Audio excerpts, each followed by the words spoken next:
Origins review in progress. Side quests: Waylay, a search for justice. Assassin's Creed Origins is a stunning tour of ancient Egypt. As Bayek of Siwa, a seeker of justice and protector of the people, you'll scale pyramids, climb the Great Sphinx, and scour silent tombs full of lost treasure and winding passageways.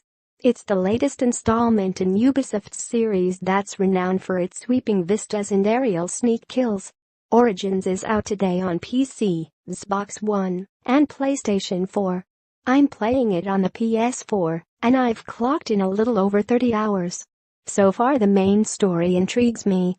Bayek's a compelling protagonist, with a convincing performance from British actor Abubakar Salim, that brings by turns stoicism, warmth, nostalgia, and unrelenting righteous hatred.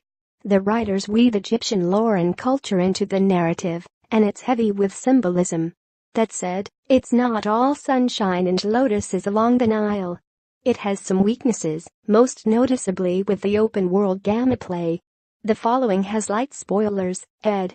A stunning world to explore above. It's a beautiful day to go sailing.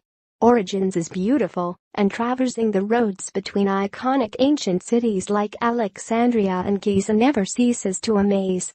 It's a huge map, so fast travel options exist. But when I've been forced to hoof it the old-fashioned way along dusty paths, and by boat along canals and across lakes, Assassin's Creed's take on Egypt has been a spectacle to behold. Sunsets on shimmering waters, murky swamps full of lurking crocodiles, lush farmlands, and massive ruins rising from sandy dunes. Occasionally, you'll get caught up in a sandstorm, which sweeps across the landscape and plunges you into a deep blood-orange haze. Specters and hallucinations begin haunting your steps, and bandits can fall upon you in an instant, taking advantage of the limited visibility. Origins makes good use of its environment, and each major area has its own personality.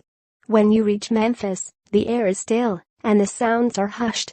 It's a gorgeous city that's fallen under a plague, and it's clearly withering in the grasp of some dark power.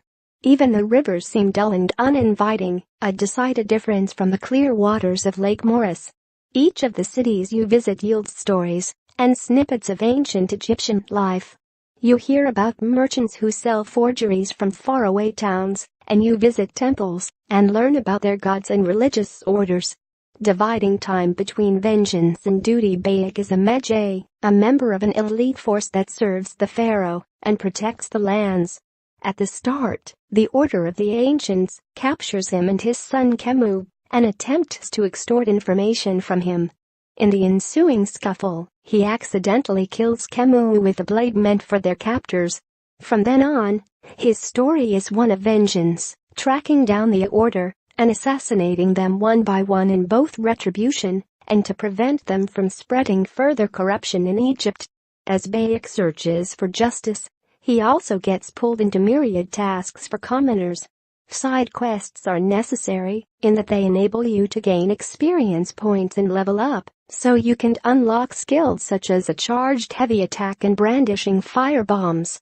Mainly, these odd jobs give a peek into what everyday life is like under the rule of the pharaoh Ptolemy XIII. They also offer contrast between Bayek's duties as magi and his personal journey as a grieving father. When the villagers implore him to stop bandits, avenge family members' deaths, and retrieve stolen items, they sometimes invoke that responsibility. "You're the magi," they tell him. "Aren't you supposed to help us?" The tension between his duties and his bloody path of revenge is intriguing. Solid combat above, unleashing a heavy attack to break through the enemy's shield. Most of the time, you can avoid combat by using stealth, and sneak kills remain satisfying. But when you do end up in a sticky situation, it feels mostly pretty good. When Bayek's adrenaline bar is full, he can unleash a brutal, bone-crushing overpower move that changes depending on the weapon you're wielding. There are varieties of bows to equip, such as the quick-firing light bow and the warrior bow, which lets loose multiple arrows to strike down the enemy. Your surroundings also comes into play during combat, whether you're scaling walls to attack your pursuers from a distance or kicking over a jar of oil and lighting it on fire. You can always scan your surroundings for solutions, and the enemies telegraph plenty of information, so you know when to dodge, or when a crushing heavy attack is going to knock your shield out from in front of you. Repetitive side quests above. Sometimes you'll find secret challenges on the rooftops, though I appreciate that